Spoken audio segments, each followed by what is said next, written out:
What was the worst job interview you've had? At an interview for a tech startup, they asked me, if you could be any animal, what would you be? I answered otter because fun, active, work well with their hands and cute as duck. They really debated whether or not to hire me because of that answer because, and I quote, "We only hire predators, never prey," and they weren't sure how to quantify an otter because none of them had ever paid the least bit of attention to any sort of animal documentary or read biology or visited a zoo recently. Got that job, sucked hard. Otters are pretty brutal. They will absolutely duck shit up. AWW.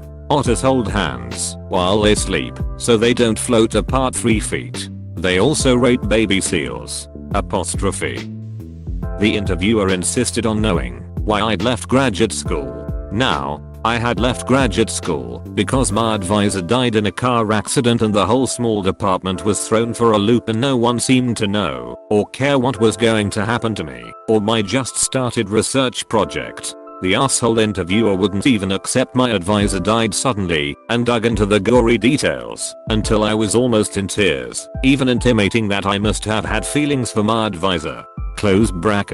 I couldn't wait to get out of there, and in my haste to leave I knocked some solutions off a cart, which had no business being in his office BTW. On my way out, I'd never been so humiliated in my life. After that, I was sure I'd never get a job in science.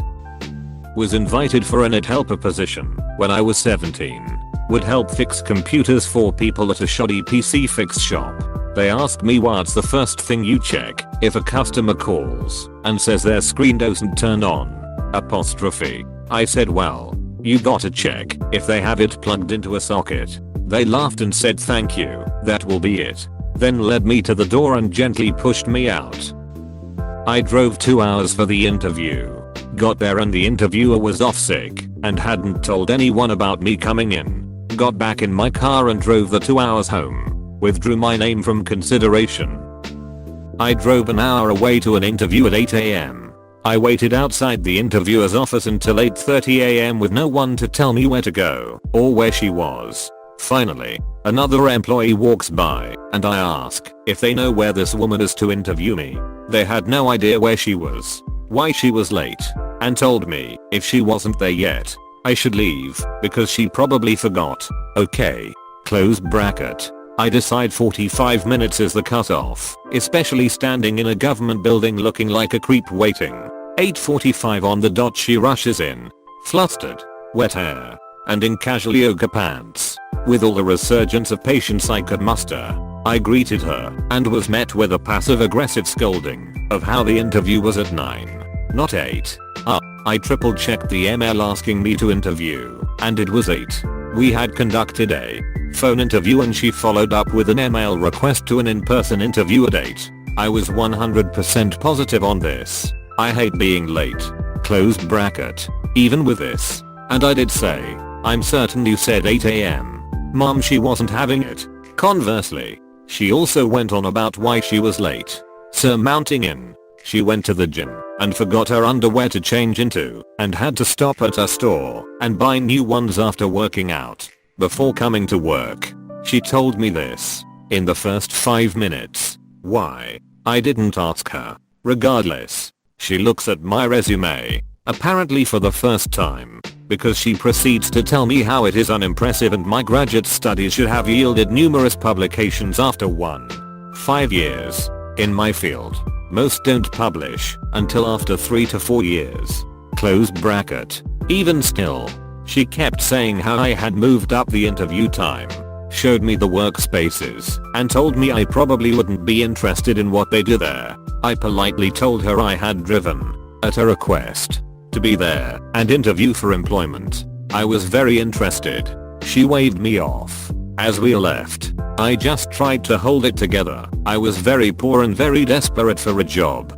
Thanked her, and she told me how great it is to work for the government. How good the benefits, the pension, the time off are, on and on. She said, if you can find an opening working for the government, you should try to check it out and get hired on. Holla up. I just looked her in the face and said, yes, ma'am. That was my hope with today's interview. Thank you. and left, and sat in my car, and bawled the whole drive home like the desperate loser I was. That was a low one, to be sure. My first interview ever was at DQ, and I accidentally knocked a 90-year-old woman over. 5 interview rounds, with the last interview round being with the CEO, all for an entry-level customer service job. During the last interview, the CEO said you weren't allowed to get sick, and you weren't allowed to leave at the end of the day until all of the work had been done. So even though the job was 8 to 4, the CEO said customer service reps often stayed until 6 PM or later. She also asked if I would be comfortable secretly reporting to her about what the customer service team is up to. I declined the job offer, and the company harassed me with emails asking why and what they did wrong. Really glad I didn't take the job. Job was for a vibration analysis engineer. I knew how to do the job well. I knew the pay should be around 95k, and they stated 55k in the interview. When I tried to discuss my point, they said, "Don't worry, there's plenty of overtime." They also mentioned, since they weren't involved with many balancings at the moment, I would assist the cleaning crew with a lot of the cleanings. I've never been so uninterested in a job in my life. I drove an hour to be interviewed for a computer repair tech job at a rental company, and 3/4 of the way through the interview they told me I was perfect for the position. However, they recently removed the position altogether. They then asked if I'd be willing to repair furniture instead until the position opened again. Company was downsizing. All employees in a specific, yet exclusive division were fired and ordered to reapply for their position plus 2 other jobs in the company. You'd either get one of those jobs or be terminated. The subsequent interviews were conducted with a manager and in-house person. First interview in executive suite. Manager asks, "Why aren't you applying for this key supervisory slot?" I had listed it second on my list. Close bracket. Me, I would prefer to stay in my expertise, in which I won a national award. I didn't know awards like that existed. Second interview. Current boss likes me for my existing job, for which I was heavily recruited from another company. Wow. So you're the guy who does this job? I had no idea a real person did it. Third interview. Our person says has never heard of my division, or that employees actually worked at night. I had listed this job, in which I merely served as a minor manager, as third on my preferences. Really didn't want it, but had to list 3. The results: I was retained, but transferred to the third dead-end day job. My old award-winning job was given to an aging staffer who never worked in that position, or had a clue. The supervisor job went to a brilliant colleague who wanted and deserved it. I quit very soon thereafter, and joined a bigger company with better benefits. Skill pays off. After all that, my old company, seeing the error of its ways in lost production and general lack of ability, offered me a bonus to return. Nope. And in returning, the corporate knife you stuck in my back. Not that bad. But I remember Taco Bell asked me what type animal I would be if I could be anything. Like, WTF do you want me to say? I would be a fire ant, so I could work efficiently with my closest friends. 16-year-old me said an eagle, because they're strong, and they can fly. Man. In a group interview, the interviewer crossed a line through my name on the list he had after I told him what I graduated in. This was within the first 5 minutes of a 40-minute meeting. An agency sent me for an interview and said the starting salary is $33,000. The interview went fairly well until the interviewer said, "So what sort of salary are you looking for?" So using the info I had from the agency, I said, "Well, I think $33,000 is a fair starting point." The interviewer practically threw me out. He started to shout about wasting his time because I expected to be paid a huge salary, and who did I think I was? He was paying $20,000. Yeah, I have one that sticks out. I applied to a government branch as a network admin. The newspaper ad asked for a bachelor's degree. They called me into the interview. When I got there, the first thing the interviewer said was, "We wanted someone with a master's degree. Why did you apply?" Now, I wanted to give them the benefit of the doubt. Maybe they had other interviews that day and got them mixed up. Shit happens. I just informed the interviewer that the ad I applied for requested a bachelor's degree. and confirmed the position I was interviewing for. No, we definitely wanted someone with a master's degree. So, again, why did you apply? If you wanted someone with a master's degree, why did you bother calling me in for an interview? You're very rude and unprofessional. Yeah, you ducked up at every junction thus far, but I'm the one who's rude and unprofessional. When he said I'll give you extra hours if you bring me smokes every day, then put his hand on my leg and said his wife gives him passes to have fun. I also got a speeding ticket on the way to the interview. Was not my month. An interviewer told me that he worried I would be sexually harassed if I joined his team. Red flag. At least he was honest and you dodged a bullet. The first question they asked was a statistics exam type question. Took me completely off guard. I half-assed the answer. A complete answer would have taken half an hour. The next question was about a Punnett square analysis. I answered honestly and said that the first thing I would do would be to look it up. Errors in Punnett squares are incredibly common, and I wouldn't trust anyone who said they could do it off the top of their head. I'd look it up, even if I'd done one last week. They really didn't like that answer. They wanted to know where my husband worked and where we lived. And they concluded that our 6-month rental location was completely incompatible with the commute to their location. The whole thing was just super weird. It was like they sat down determined to find a reason they should not hire me. I was relieved to get out of there. Edit. Brain fart. My apologies. Latin square, not Punnett square. Too much time spent quizzing my kid before his BO test. I interviewed for a project management position. The interviewer describes the job. Basically it was pure research and data entry of potential clients, then cold calling them and documenting the results. The job ad mentioned exactly none of this, but was an average project management job ad. Else I wouldn't have applied in the first place. I asked what exactly was the project management part, and got told that could, not would, be down the road. Maybe 2 to 5 years in, but really only maybe. I thanked them for the interview opportunity. We wrapped things up, and I politely left. Showed up looking good in my suit with a ton of knowledge on Capital Partners. It turned out I had researched the wrong company named Capital Partners. Had a phone interview and the woman kept asking more and more intrusive questions. Kept hinting I'm a total piece of shit who's totally unfit for the job. It was the easiest job description ever, and jumping to conclusions about my life that were completely untrue. For example, I found out that being a freelancer who gets a lot of decently paid work each month is apparently living off my parents. She kept going on and on like that for quite a while before I told her to piss off and hung up.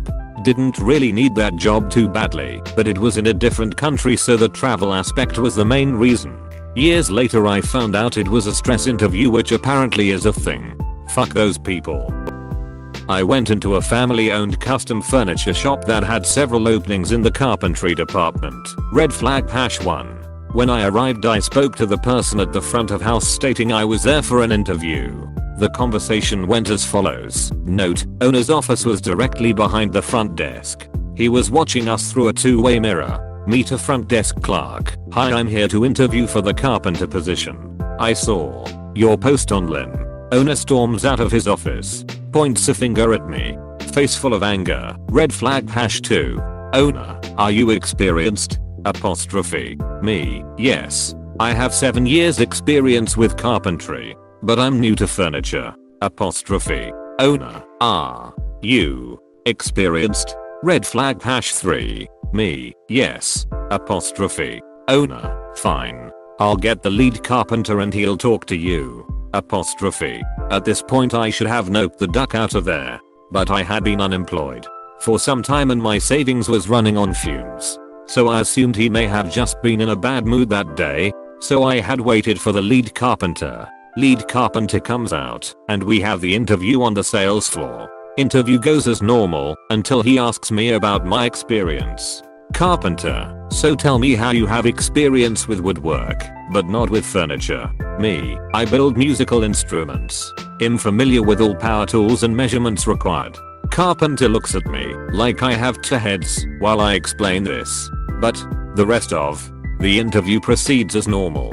He stated he'd start me off at 10/hours probational hire for 2 weeks to see how I fit. Part of the interview comes where he asked if I have any questions. Me, so is the owner having a bad day? Carpenter, no. That's how he is. Red flag #4. We have an awkward silence staring at each other for about 10 seconds. Then without saying anything I just walk out. Found out a few weeks later from a friend, who is a woodworker, that place is known amongst furniture woodworkers as the place you want to avoid, and he mentioned that a few days before I interviewed, that their entire carpentry staff minus the lead carpenter, about 8 people, walked out. I now live about a mile from that store and pass it on my daily commute. Every 5 to 6 months they put up a now hiring all positions sign up front. Can't imagine how many people they have cycled through at this point. Edit. Holy cow, I didn't expect this to get upvoted. Awards and comments. Thank you all so much. To answer a few questions. The carpentry shop is in South Florida. Apparently they stay in business because they do amazing work. Two-way mirror, also known as two-way glass. A two-way mirror is glass that is reflective on one side and clear on the other, giving the appearance of a mirror to those who see the reflection, but allowing people on the clear side to see through, as if at a window. The name is misleading, but that's what it's called. This was 4 years ago now. So $10/HR was way too low for the verbal abuse and labor. In my early 20s I built guitars, ukuleles and occasionally violins. I have since changed vocations, but still repair them from time to time. I went in to apply for an administrative assistant position and the guy kept asking me questions about liking kids and are my passports up to date, etc. I was so confused. Turns out what he really wanted was a nanny for his 2 young kids to travel with him and his wife back to India. I was so pissed he wasted my time. I noped right the duck out of there. I had an interview with the MC back in the day. I don't remember the specifics other than I was really nervous. I had a "we are sorry to inform you" email waiting for me before I finished the 10-minute trip home. At an interview to be a county street sweeper, guy asks me if I have a girlfriend. Proceeds to rant for 5 minutes how young people don't get married anymore. Then he asks me what I want to avoid at the job. At the time I had no idea how to answer as I'd never been asked that in an interview before. So I ask him to clarify, to which he just repeats the question over and over until he gets super angry that I don't know how to answer that. Then asks me to leave. To this day, biggest WTF interview I've had. I was interviewing for a job in Houston and lived in Austin, about 5 hours away. I drove to Houston for the first round of interviews, and they said it went well and wanted to bring me in for a final interview. So I drove there again. It seemed like it went well, and they told me they had one more interview to conduct and would have a decision tomorrow. So the next day came and went. I emailed the manager to ask if any decision had been made. Nothing. Waited a couple more days. Left a voicemail. Nothing. Then a couple days later, I just called the main number for the company and told the receptionist why I was calling. She was like, well, someone just started in that job yesterday. They ghosted me after I drove a total of 10 hours to interview twice. Still salty about that 11 years later. Please subscribe and leave a like if you enjoyed this video and if you want to see more of Reddit Universe.